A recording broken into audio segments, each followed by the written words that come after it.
Depuis des temps immémoriaux, la vie des habitants de Rivière-du-Loup est forgée par le fleuve.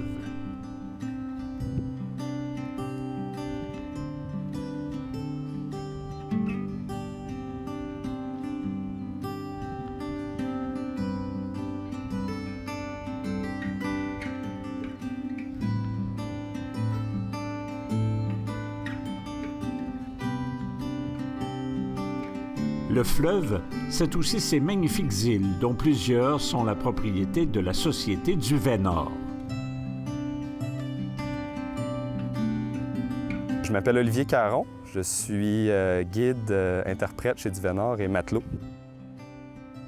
Du Vénord, en fait, c'est un organisme à but non lucratif d'abord, qui a été fondé pour la protection des milieux naturels du Saint-Laurent, donc les îles, dans la région de Rivière-du-Loup.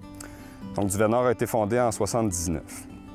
Et la façon que les fondateurs, que le fondateur, M. Bédard, a choisi pour M. Jean Bédard pour protéger les îles, c'est de les acheter, tout simplement.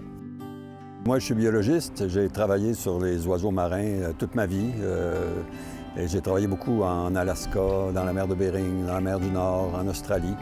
Mais j'ai toujours été fasciné par les oiseaux marins qui nichent aussi dans l'estuaire du Saint-Laurent. Puis il faut dire que la région de Rivière-du-Loup, c'est un peu ma patrie. Moi, je suis originaire du coin. J'ai été élevé sur la rue de la Cour. Donc, c'est un coin qui m'est cher. Alors, après que j'ai bourlingué un peu partout, je suis revenu m'installer dans la région pour des travaux de recherche. Et puis, c'est en faisant des travaux de recherche sur les éders à duvet, sur les belugas, que là, j'ai pris connaissance de ces îles-là que je ne connaissais pas. L'île aux Lièvres, les îles Pèlerins, c'est des îles admirables qui sont demeurées sauvages à travers toutes ces années-là. Et ça me tentait de les protéger pour qu'elles demeurent comme elles étaient. Et en fait, elles sont comme elles étaient au tout début de la colonie. Donc, la Société est devenue propriétaire de 8 îles dans le secteur de Rivière-du-Loup, entre autres l'archipel des Pèlerins, près de Saint-André de Kamouraska. Donc, c'est un archipel de 5 îles. Ensuite, les îles du Pot-à-l'eau-de-vie ont été achetées par la Société en 85. C'est un archipel de 3 îles. Du Vénord en a acheté 2. Ensuite, en 86, Du Vénord a acheté l'île aux Lièvres, donc, qui est ouverte au public, soit dit en passant. Il y a des infrastructures là, sur l'île. C'est un milieu naturel qui est demeuré intact. Il y a beaucoup d'histoires de rattachées à ces îles-là. Il y a beaucoup d'oiseaux marins, il y a des quantités remarquables d'éders à duvet qui nichent. Et Du Vénord, justement, que j'ai fondé dans les années 70, le mot de duvet est intégré dans Du Vénord parce que le duvet nous donne une espèce de ressource unique. C'est un produit qui a une valeur marchande considérable. Ça nous a permis de ramasser un peu de fonds. Avec ces fonds-là, on allait voir des partenaires pour faire des montages financiers qui nous ont permis d'acheter les îles.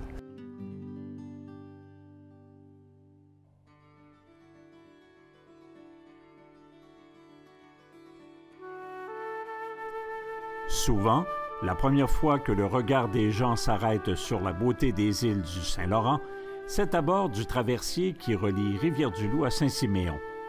Les îles aux Lièvres, du Pot-à-l'eau-de-vie et l'archipel des Pèlerins s'y laissent découvrir lentement et sous différents angles. La traverse fait partie du paysage de Rivière-du-Loup, de Saint-Siméon. Les gens qui viennent dans ces villes, ces municipalités, ces régions-là, c'est rare qu'ils viennent pas faire leur petit tour, même sur le quai pour voir le navire arriver ou partir. Parce que le Trans-Saint-Laurent, c'est un navire qui a été construit en 1963. Clark opère la compagnie depuis 1929, mais depuis 1963 avec le Trans-Saint-Laurent.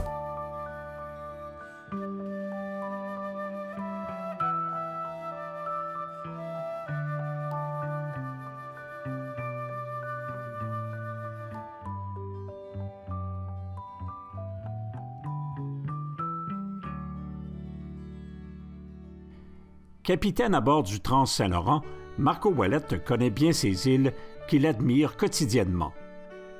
Les îles, c'est des repères, c'est des marques. Ici, l'île aux Lièvres est au centre. Puis c'est vraiment, il faut la contourner sur notre route.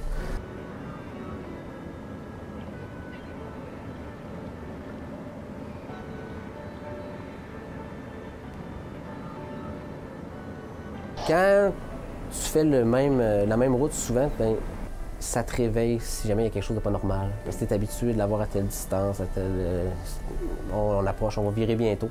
Fait que si jamais les aides à la navigation lâchent, bien, on a quelque chose à laquelle se fier. Ça crée une habitude. Quand tu es habitué, tu dis « Ah, je vais voir la pointe à telle heure ou à telle vitesse ».